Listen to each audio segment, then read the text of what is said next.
It's Friday again. Thank you for tuning in. I hope you're finding our videos informative. Hi, I'm Andrea Hoffman, 2 F's, 2 N's.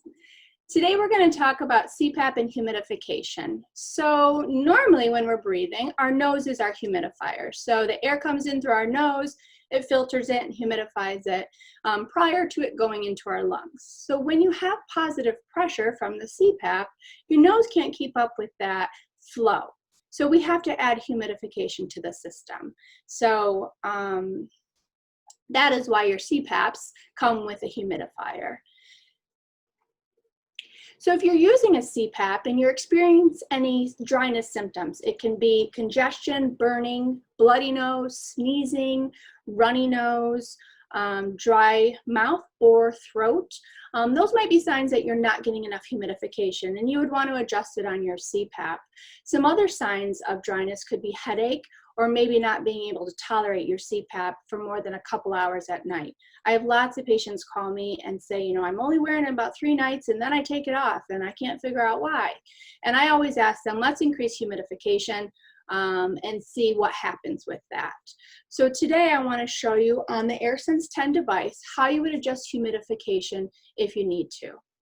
So on our device here, this is a heated hose or tube, whatever you want to call it. So I'm going to just show you it on the end. So it has a funky little end that has to plug into the back of the device.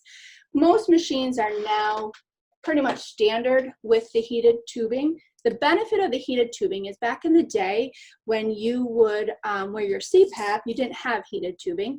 The airflow would leave the water chamber nice and warm, and as it traveled down this 6-foot hose, it would cool off. And during that, then it would condensate, and you'd get water sloshing around in here, and actually, depending on how much is in there, it could splash you in the face. So that's no good. So now we have heated tubing, and that no longer happens. So let me go ahead and show you how to adjust the humidification on this device. So you can see my options on here is highlighted. So I'm going to click my center button, and as long as your heated tube is plugged in, you are going to go down by turning your knob to climate control. So right now, climate control is in auto. What that means is the machine does its own thing. So it adjusts the humidification on its own, excuse me. So if you are having dryness symptoms, you want to change that. So you click your button, you dial down to manual, and you click your button again. So now you're given a tube temperature and a humidity level. So we have to adjust both of those so we maintain the temperature throughout the system.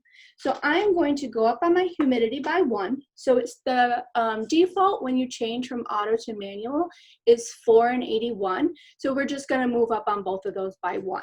So I went up to 5. And I'm going to go up to 82 on my tube temp. So now I've increased both of those numbers.